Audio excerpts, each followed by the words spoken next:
Good afternoon, my name's Peter Bourne. We're sitting here at Coast in Sydney to celebrate World Chardonnay Day, the second time that we've had a look at this wonderful grape variety.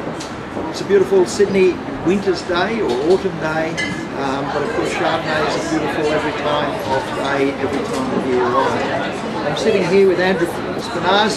He's the chief winemaker of Tyrrell's, and of course they're one of the great pioneers of this grape variety in Australia.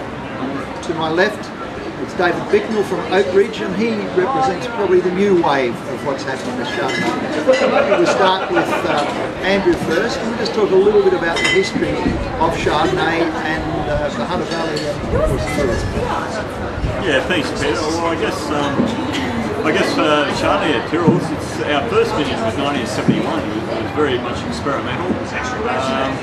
In those days, the wines were fermented in the cellar and put in the new French oak, and they'd actually not matured very long at all. They were probably left in barrels about 3 months and bottled along with the semis in winter of the same vintage.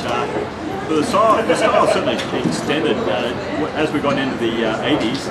We probably went down the Californian track a little bit. We had a bit more alcohol, a bit more wood.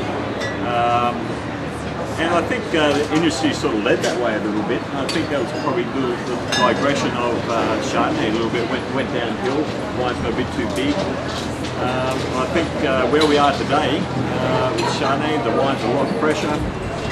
There's some amazing single vineyards coming up in the right climates, and there's a lot more winemaking technique going into some more sophisticated Chardonnay styles. And, I think there's some absolutely amazing Chardonnays we've had out there now, and probably the best I've seen probably the last 5 years, just exceptional Chardonnays which are really world class. I think the real thing about this is that we're experimenting for a long time, not only in the winery but also in the vineyard.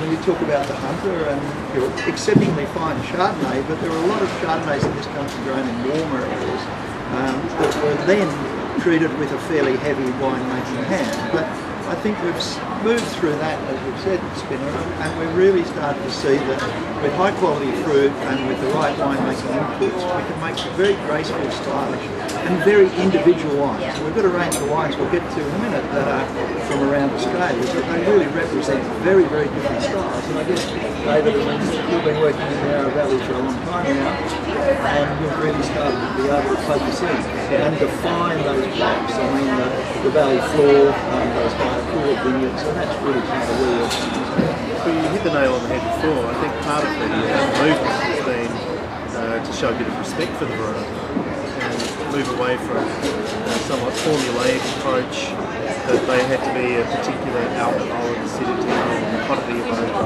these sorts of things. Just respect the raw ingredient material, and you're right, identifying those sites as being highly important. And I think that, if you like, the unlearning of some winemaking has certainly helped as well, where people have been prepared to take risks and experiment but produce results, really high quality results out of it, because it is a variety that you can virtually put nothing into it and get the best results. And everyone talks about it being a winemaker's variety. Well, perhaps it is, because it's a compliant variety, but it's one that's also very highly expressive, and we'll see that with these wines here. And we're just refining that. We've got to the point of vineyard maturity now in many of these core areas where we are starting to see a real concentration of depth. We don't have to do things like acidification. People are comfortable to use natural fermentations, and it's all added dimensions. I think it's spot on. I think it's a lot of, as Dave said, the vineyards are now coming of age. We always thought vineyards needed to be at least 10 years of age before you really saw what it could produce. And there's a lot of those vineyards out there now, and dissected that into site selection. You see a lot more single vineyards out there.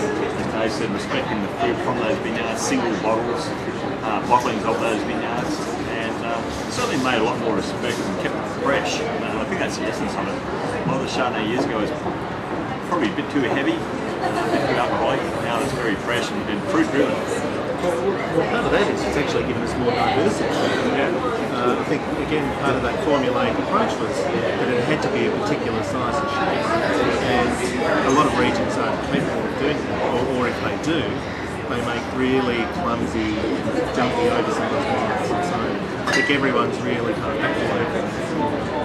You know, there's all sorts of places that you would think it's incongruous that they actually have Chardonnay. Yeah. That was a classic example in some regards.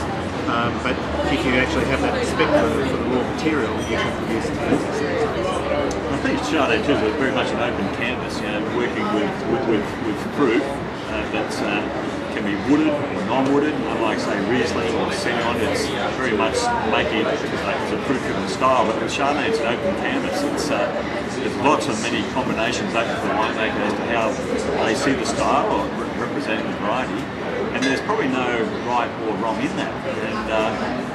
And with that laissez-faire sort of effect on producing it, it's made some wonderful Chardonnays.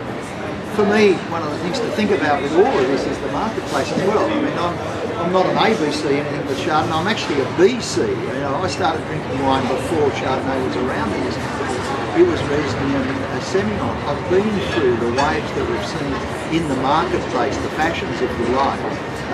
And everyone embraced Chardonnay because it was so powerful and enveloping. And then, of course, we saw Sauvignon Blanc come along, more recently Pinot Grigio. We will never return to the singular Chardonnay drinking perhaps of the 80s, but I think that's a wonderful thing itself because we've got the diversity in terms of variety, but now we've got the diversity in terms of style that we see in front of us, and we're defining those styles, and I think the consumers, you know, really that's the next message that we need to get out to. That enough for the moment? Good.